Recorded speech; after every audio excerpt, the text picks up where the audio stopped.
నమస్తే అండి, welcome to my channel Lakshmi Ramana recipes. ఈరోజు మనం ఒక మంచి రుచికరమైన పచ్చడి రెసిపీని ప్రిపేర్ చేసేసుకుందామండి.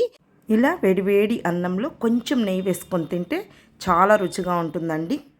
ఏం కూరలు తిన్నా కూడా మనకు అంతగా సహించదు కదా అండి. సో అలాంటప్పుడు ఇలాంటి మంచి రుచికరమైన పచ్చడి చేసుకొని ముందుగా ఈ పచ్చడితో ఒక 2 ముద్దలు తిని చూడండి, మీకే తెలుస్తుందండి ఎంత బాగుంటుందో. అదేం పచ్చడి అంటే కొబ్బరి పచ్చడి అండి. కొంచెం డిఫరెంట్గా చాలా రుచిగా ఉండి ఈ కొబ్బరి పచ్చడిని ఇలా వేడి వేడి అన్నంలో వేసేసుకొని కొంచెం నెయ్యి వేసుకొని తింటే సూపర్ టేస్టీగా ఉంటుందండి. నేను ఆల్రెడీ చాలా రకాల పచ్చడి రెసిపీస్ని వీడియోస్ పోస్ట్ చేసి ఉన్నానండి, కాబట్టి చూసి తప్పకుండా ట్రై చేయండి. ఈ పచ్చడిని కూడా మీరు ఒక్కసారి రుచి చూస్తే మళ్ళీ మళ్ళీ ఇలాగే చేసుకొని తినాలనిపిస్తుందండి. ఇది అన్ని బ్రేక్ఫాస్ట్లో కూడా చాలా బాగుంటుందండి. పెరుగన్నంలో కూడా సూపర్గా ఉంటుంది. చాలా సింపుల్ అండి. కాబట్టి ఎలా తయారు చేసుకోవాలో చూసేద్దాం. ముందుగా స్టవ్ వెలిగించుకొని కడాయి పెట్టేసుకొని ఇందులో 1 టేబుల్ స్పూన్ పల్లి నూనె వేసానండి. నూనె వేడెక్కిన తర్వాత మంటని మీడియంలో పెట్టేసుకొని ఇందులో ఒక 10 ఎండుమిరపకాయలు వేసేసుకొని మధ్య మధ్యలో ఇలా కలుపుకుంటూ ఒక 2 నిమిషాలు మంచి కలర్ వచ్చే వరకు ఫ్రై చేసేసుకోవాలండి. ఇప్పుడు ఎండుమిరపకాయలు వేగిన తర్వాత ఇందులో ఒక చిన్న నిమ్మకాయ సైజ్ అంతా చింతపండుని వేసేసుకొని జస్ట్ దాన్ని 1 నిమిషం ఫ్రై చేసేసుకోవాలండి. ఇప్పుడు స్టవ్ ఆఫ్ చేసేసుకోవాలి. ఈ ఎండుమిరపకాయలు చింతపండు పూర్తిగా చల్లారిన తర్వాత ఒక మిక్సీ జార్ తీసుకొని అందులో వేసేసుకొని ఇందులో ఒక పెద్ద ఉల్లిపాయ అండి, పచ్చిదే అనమాట, చిన్న ముక్కలుగా కట్ చేసి వేసేసుకొని అలాగే పచ్చి కరివేపాకండి, ఫ్రెష్గా ఉన్నది వేసుకోవాలి, ఎండుది బాగుండదు.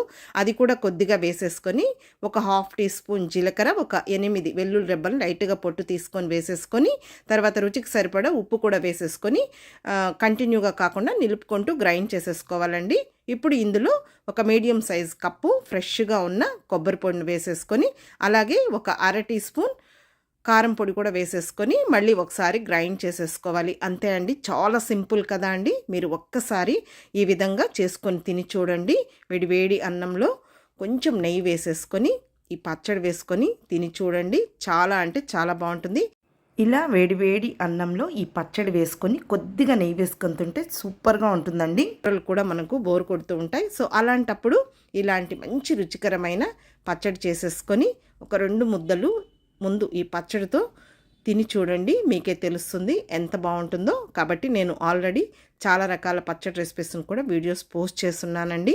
ఈ పచ్చడిని కూడా మీరు ఒకసారి ట్రై చేసి మళ్ళీ ఎలా వచ్చిందో కామెంట్ చేయండి. ఇలా మనం పచ్చడి చేసేసుకొని అన్ని బ్రేక్ఫాస్ట్లో కూడా తినచ్చండి. ఇలా వేడి అన్నంలో కానీ పెరుగన్నంలో కూడా సూపర్ టేస్టీగా ఉంటుందండి.